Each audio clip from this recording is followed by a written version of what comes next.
Bonjour, nous poursuivons avec notre formation ISTQB Tester certifié niveau Fondation, toujours dans la partie 2.2 sur les niveaux de test. Et cette fois-ci, on va parler des tests d'intégration. Eh bien, de quoi s'agit-il ici? Eh bien, les tests d'intégration ont des objectifs spécifiques. Donc, un des objectifs est déjà de réduire les risques au niveau de l'intégration des interfaces entre les modules ou des interfaces entre les systèmes. Réduire ces risques-là va nous permettre de augmenter donc notre confiance dans la qualité des interfaces donc de notre logiciel. Donc, on va vérifier le comportement fonctionnel et non fonctionnel au niveau des interfaces. C'est quoi les interfaces? Imaginez-vous que vous voulez communiquer avec une personne. Eh bien, l'interface entre cette personne et vous est votre entendement, par exemple, du langage de chacun. Si vous parlez français et l'autre personne parle arabe, par exemple, eh bien, vous aurez du mal à vous comprendre et à communiquer. Mais si vous venez sur une certaine base intermédiaire, par exemple, si entre vous vous mettez un interpréteur qui va prendre le français traduire en arabe et qui va prendre l'arabe traduire en français, à partir de ce moment, cette interface-là va vous permettre de communiquer correctement. Mais vous deux, vous êtes comme des systèmes différents. OK, des systèmes différents, mais qui ont la possibilité de communiquer par l'interface qui est l'interpréteur. Et bien, pour les modules, c'est la même chose. Entre les modules qui sont séparés au niveau de notre logiciel, il va avoir communication. Donc, on peut imaginer un module qui calcule les intérêts sur l'épargne, d'accord, d'un client d'une banque. Eh bien, dès que ce module a calculé les intérêts, il faut bien qu'il passe ces intérêts, ce résultat à probablement à un autre module qui va les utiliser probablement pour calculer le niveau d'imposition, d'accord, de ce client-là. Donc, vous voyez, ça veut dire que l'un des modules va communiquer une information. Imaginons qu'il le communique sous forme de texte et que l'autre attend, par exemple, plutôt un nombre, c'est-à-dire un type nombre. Vous voyez que bien que ça semblait représenter la même information, mais la forme sous laquelle c'est présenté à l'autre système ne correspond pas. Donc, les interfaces sont capitaux dans le développement des systèmes. On peut aussi avoir des problèmes d'interface entre les différents systèmes, c'est-à-dire entre vous et l'autre, c'est-à-dire l'on avait l'interpréteur. Mais au niveau informatique, on a aussi des systèmes. Il y a des systèmes qui veulent communiquer avec d'autres systèmes. Vous imaginez que vous avez par exemple votre logiciel qui est développé et votre logiciel utilise par exemple une librairie qui a été développée par une autre entreprise. Donc votre logiciel dépend d'une certaine manière, d'accord, de l'autre système, mais qui est produit, qui est développé par une autre entreprise. Eh ben, là, vous êtes dépendant éventuellement de la qualité, d'accord, de la librairie qui est produite par l'autre entreprise. Donc, vous voyez qu'au niveau aussi de la communication entre les données que l'autre système va vous produire, il faut que vous ayez développé une interface qui va permettre en fait soit de convertir les informations que vous recevez de l'autre système en des informations compréhensibles par votre système sans perdre les données ou au moins pour filtrer en filtrant les données dont vous avez réellement besoin. Donc, vous voyez que ces interfaces-là n'ont rien à voir avec les modules. On a parlé des tests de modules au niveau de la logique des modules eux-mêmes. Okay? Maintenant, au niveau des interfaces, on veut s'assurer des tests d'intégration, on veut s'assurer de la qualité de ces interfaces-là, afin que les problèmes d'interface, si demain, ils vont arriver au niveau système, d'accord, au système global, on aura un problème. On va vouloir travailler avec un fichier qui a une certaine extension, peut-être un fichier Word, mais le système s'attend à un fichier XML. Donc, vous voyez que là, ça ne va pas fonctionner comme il faut. Okay?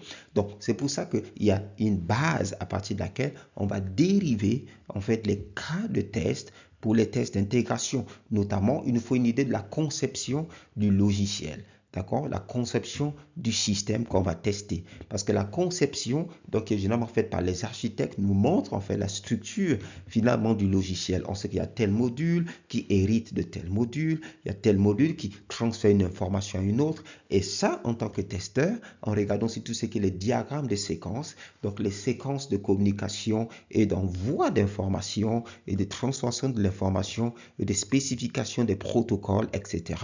Et là, à partir de ce moment, ça va nous donner beaucoup d'idées pour dériver des cas de tests au niveau des tests d'intégration.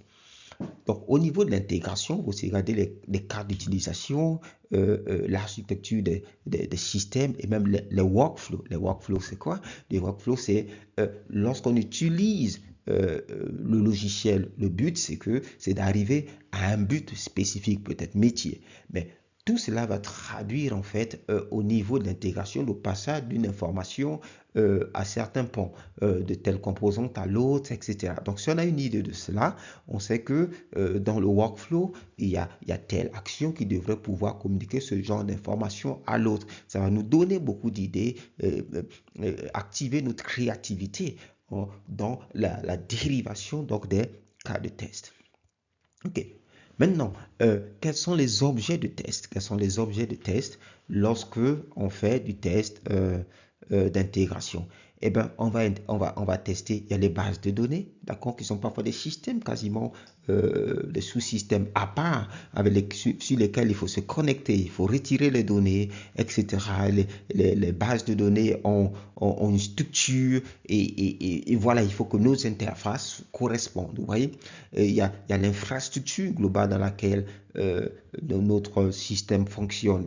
Il y a les API qui sont utiliser les appels d'API, les microservices, il y a des sous-systèmes, d'accord, au niveau donc, de notre système. C'est autant de choses qui peuvent rendre le système complexe. Vous pouvez imaginer, il y a des banques qui ont parfois des bugs au bout de quelques heures de journée avec, par exemple, la fonctionnalité de faire des virements. Vous imaginez que c'est quand même le cœur de métier d'une banque. Mais comment ça arrive que des fois, il y a des problèmes au niveau de telles fonctionnalités, alors que c'est des fonctionnalités qui sont très utilisées par les utilisateurs, donc qui sont testées profondément. Eh bien, lorsqu'on fait des mises à jour des fois, eh bien, finalement, le format peut être changé, ou si on a fait la mise à jour de la base de données, ou on se connecte maintenant à un nouveau système pour le but de rendre le système peut-être bancaire plus performant. Eh bien, finalement, on se rend compte que, eh bien, il y a des choses de cette base de données finalement qui ne sont pas passées lorsqu'on est au niveau opérationnel,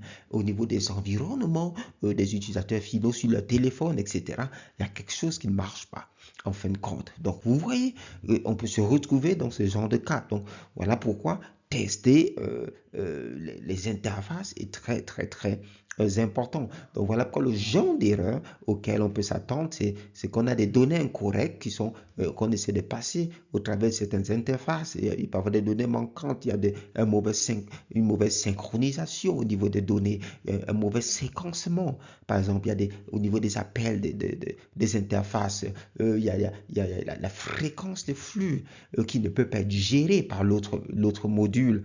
Vous vous rendez compte parce qu'il n'est pas assez performant. Donc, ce sont des types d'erreurs qu'on peut voir donc au niveau donc des interfaces.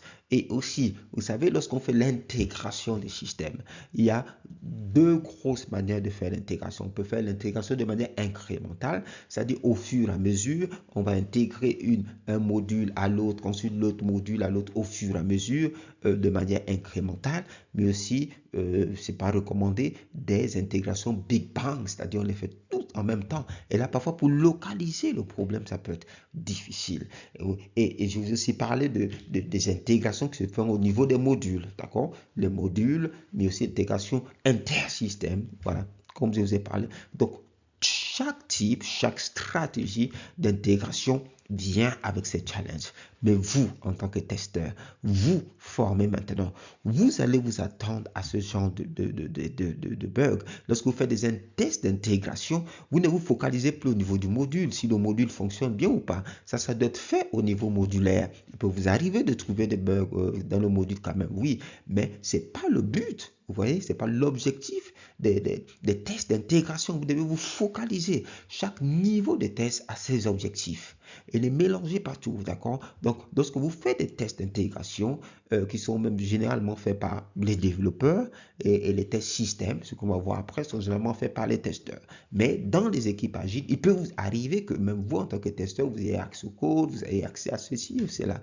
Mais connaître donc l'architecture du système va vous donner une avance, va vous donner une créativité et va vous permettre d'augmenter en fait finalement la découverte des tests, peut-être au niveau des défaillances dans la communication entre les composants, peut-être dans les défaillances dans les communications non gérées ou mal gérées entre les composants ou entre les systèmes. Peut-être il y a eu le non-respect des règles de sécurité.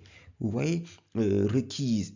Il y a peut-être des hypothèses incorrectes qui ont été faites. Vous imaginez qu'un système transfère des informations à un autre système, eh bien, il est censé transférer par exemple des centimètres et l'autre système s'attend à recevoir des mètres. Donc, vous voyez que là, il y aurait un problème d'unité qui peut causer de gros dégâts. Il y a eu des catastrophes comme ça où le mauvais calcul de distance a fait que finalement une fusée crash, finalement elle arrête le moteur alors qu'elle n'est pas encore au sol et finalement avec la chute tout se brise. Mais vous pouvez sauver donc les ressources de l'entreprise. Vous pouvez sauver le temps que les gens investissent dans le logiciel. Vous allez participer par l'information que vous pouvez remonter, vous, en tant que testeur ou personne qui s'est intéressé au test et qui comprend l'importance du test, qui comprend les risques, d'accord, de ne pas tester. Okay? Et ce qui est important aussi dans les systèmes, les modèles de développement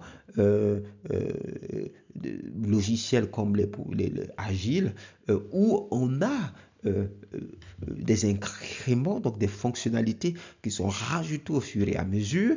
Vous vous rendez compte que là aussi, on a besoin des intégrations automatiques dans la stratégie, donc d'intégration de build automatique, de déploiement. Donc, on a besoin de tests de régression pour s'assurer qu'au fur et à mesure qu'on intègre, on n'a pas eu de nouveaux problèmes au niveau des interfaces, etc. Donc, voilà. Donc là, on vient de parler des tests d'intégration. Dans la prochaine section, nous parlerons des tests système.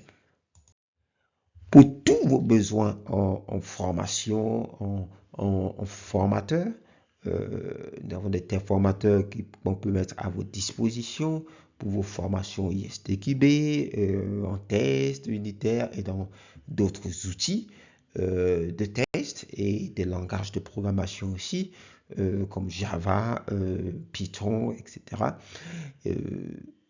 Et si vous avez besoin aussi de matériel de formation, nous mettons aussi à disposition le matériel de formation. Voilà, on peut s'entendre à ce niveau. Et voilà, dans le domaine du test, n'hésitez pas donc à nous contacter. Allez, je vous dis à bientôt. Ne manquez pas la prochaine section.